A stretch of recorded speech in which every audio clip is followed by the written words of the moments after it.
ரங்கன் காலையில் வந்ததும் நம்ம பசங்க கிட்ட நம்ம இன்னைக்கு ஸ்ட்ரைட்டாக ஃபீல்டிங் ப்ராக்டிஸ் போயிடலாம்னு சொல்லி கூப்பிடுறான். பசங்களும் சரின்னு ஒவ்வொருத்தராக வந்து லைனில் நிற்க மற்ற இன கேர்ள்ஸுக்கும் தியோவோ பாய்ஸுக்கும் தூக்கிப்பட சொல்கிறான். ஃபர்ஸ்ட் பாலை தியோ த்ரோ பண்ணதும் மணியும் லாராவும் அதை சேர்ந்து வந்து பிடிக்க ட்ரை பண்ணி இடிச்சுக்கிறாங்க.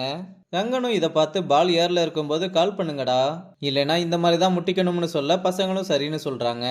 அப்புறம் ரெண்டு பேரும் பாலை மாறி மாறி தூக்கி போட பசங்களும் அதை கேட்ச் பிடிச்சு ப்ராக்டிஸ் பண்ணிக்கிட்டு இருக்கும்போது மணி பாண்டா கிட்ட ரங்கன் சார் எதுவும் நடக்காத மாதிரி இருக்க ட்ரை பண்ணிக்கிட்டு இருக்காருன்னு சொல்றான். அப்புறம் மணி தியோ கூட சண்டை போட்டுக்கிட்டே இருக்க, ஏன்டா எப்ப பார்த்தாலும் அவங்க கூட சண்டை போட்டுக்கிட்டே இருக்க, இனிமேல் அவங்க கூட சண்டை போடாதுன்னு சொன்னா ஐயோ அதெல்லாம் ரொம்ப கஷ்டம்னு சொல்றான். என்னடா நேத்து ஏதோ லிஸ்டெல்லாம் சொன்ன, கேர்ள் ஃப்ரெண்ட் சொல்றதுக்கெல்லாம் ஓகே சொல்லணும்னு இப்போ என்னாச்சுன்னு கேட்க மணியும் சாரி மேடம் மறந்துட்டேன், இனிமேல் நீங்க எது சொன்னாலும் கேட்பேன் ஓகே தான்னு சொல்றான். அப்ப மாத்தையனும் வந்து தங்கத்துக்கிட்ட இப்பதான் ஒழுங்கா விளையாட ஆரம்பிச்சிருக்கான், அப்படியே மெயின்டைன் பண்ண சொல்லு, அப்புறம் நிறைய மொக்கையா டைலாக் போட்டுக்கிட்டு இருக்கான், அதெல்லாம் உன்னோட நிறுத்திக்க சொல்லுன்னு சொன்னதும் அவ்வளவுதானே நான் பாத்துக்கிறேன்னு டேய் சீனியர் சொன்னது கேட்டுச்சுல, இனிமேல் ஒழுங்கா இருக்கணும்னு சொல்ல நீங்க எது சொன்னாலும் ஓகே தான் மேடம்னு சொல்றான். மாத்தையனும் டேய் இப்படி இருந்தவன் இப்படி ஆயிட்டியாடான்னு மிரண்டு போறான். அங்க கட் பண்ணா துளசி ஆபீஸை விட்டு வெளியே வந்ததும் மீடியா எல்லாம் வந்து நீங்க கிளியர் பண்ண ஃபண்ட்ஸ் எல்லாமே உங்களோட பர்சனல் இன்ஃப்ளூயன்ஸுக்குன்னு சொல்றாங்களே அது உண்மையா, நீங்க கோச் ரங்கனோட ரிலேஷன்ஷிப்ல இருக்கிறது தான் காரணமானு ஒவ்வொருத்தவங்களும் கேள்வியை அடுக்கிக்கிட்டே போறாங்க. அதுக்கு துளசியும் ரொம்ப பொறுமையா உங்களோட எல்லா கேள்விக்குமே பதில் இருக்கு, ஆனா அதை சொல்றதுக்கான இடமும் நேரமும் இது இல்ல, கண்டிப்பா உங்களோட கேள்விகள் எல்லாத்துக்கும் பதில் கிடைக்கும்னு சொல்லிட்டு கிளம்புறா.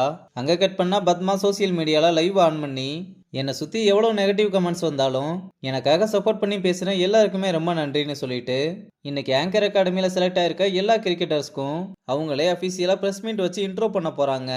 அது மட்டும் இல்லாமல் இதோட எல்லா அப்டேட்டையும் நான் உங்களுக்கு லைவாக அப்டேட் பண்ண போகிறேன்னு சொல்கிறா. அப்புறம் ப்ரெஸ் மீட் ஆரம்பித்ததோ ராஜசேகர் ரொம்ப நல்லவே மாதிரி நான் டேலண்ட்டுக்கு ஆப்பர்ச்சுனிட்டி கிடைக்கணும்னு எப்பவுமே நினப்பேன், ஆனால் அண்டர் ப்ரிவிலேஜில் இருக்கவங்க டேலண்ட்டை மட்டும் வச்சு ட்ரை பண்ணுறாங்க, அதனால ஆங்கர் அகாடமி இவங்கள மாதிரி கஷ்டப்படுற குடும்பத்துல இருந்து வர்றவங்களுக்கு நாங்க ஒரு சப்போர்ட்டா இருக்க முடிவு பண்ணியிருக்கோம்னு சொல்றான்.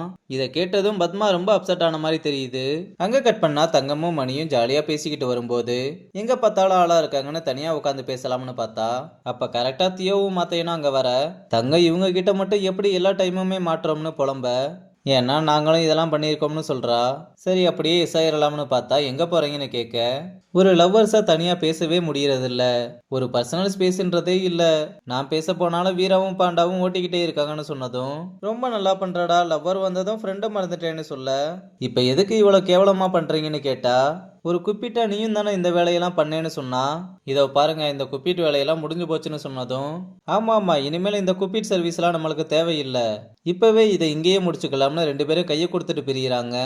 அப்படியே ரெண்டு பேரும் ரெண்டு நாட்டோட பிரதமருங்க கான்வர்சேஷனை முடிக்கும் போது கை கொடுத்துட்டு தான் முடிப்பாங்க. ஒழுங்கா வந்து தொலைன்னு கூப்பிட்டு போறான். அங்க கட் பண்ணா பத்மா மாப்பிள்ள கிட்ட வந்து பிரஸ் மீட்ல சார் எங்க எல்லாருக்கும் அண்டர் பிரிவிலேஜ் லைஃப் கொடுத்தோம்னு சொன்னாரு, ஆனா அது எங்களோட ஹார்ட் ஒர்க்கையும் ஸ்ட்ரகிளையும் ரொம்ப டிஃப்ரெண்டா காட்டுது, ஏதோ இதெல்லாம் ஒரு சிம்பத்தினால கிடைச்ச மாதிரி இருக்குன்னு சொன்னா அதுதானே உண்மை, கிடைச்ச சான்ஸை யூஸ் பண்ணாம இமேஜ்னு பேசிக்கிட்டு இருக்க, போய் ஒழுங்கா பிராக்டிஸ் பண்ண ஸ்டார்ட் பண்ணுன்னு சொல்லிட்டு போறான். இதனால பத்மாவும் என்ன பண்றதுன்னு தெரியாம முழிச்சுக்கிட்டு இருக்கா. அங்க கட் பண்ணா கட்சி ஆளுங்கெல்லாம் சேர்ந்து துளசி கிட்ட பிரஸ்ல உன்னை பத்தி என்னெல்லாம் பேசுறாங்கன்னு தெரியுமான்னு கேட்க சார் ஒரு விஷயம் உங்களுக்கு கிடைச்சா அதை பத்தி பேசுறது நார்மல் தானேன்னு சொல்றா.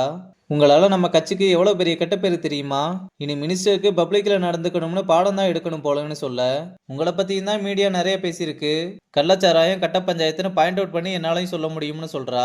அப்ப ரங்கன் இவ்வளவு பெரிய பிரச்சனை போய்கிட்டு இருக்கிறது தெரியாம மாறி மாறி கால் பண்ணிக்கிட்டே இருக்கா, அவளும் கட் பண்ணி விட்டுக்கிட்டே இருக்கா.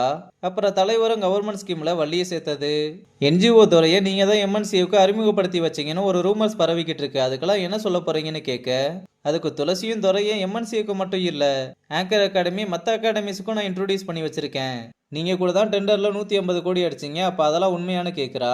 உடனே கூட இருந்தால கைங்களாம் என்ன தலைவரே உங்க முன்னாடியே இப்படி பேசுறாங்க, நீங்களும் பார்த்துக்கிட்டு அமைதியா இருக்கீங்க, இதுல வேற ஸ்போர்ட்ஸ் மினிஸ்டர்லாம் சொல்லிக்கிறீங்கன்னு சொன்னதும் அதை நான் என்னோட முயற்சியில வந்திருக்கேன், ஆட்சி மாறும்போது கட்சி மாறுறவங்களுக்குலாம் அதெல்லாம் புரியாதுன்னு சொல்றா. அப்ப மறுபடியும் ரங்கன் கால் பண்ண நான் இப்ப மீட்டிங்ல இருக்கேன் என்னால பேச முடியாதுன்னு மெசேஜ் பண்ணிட்டு கட் பண்றா.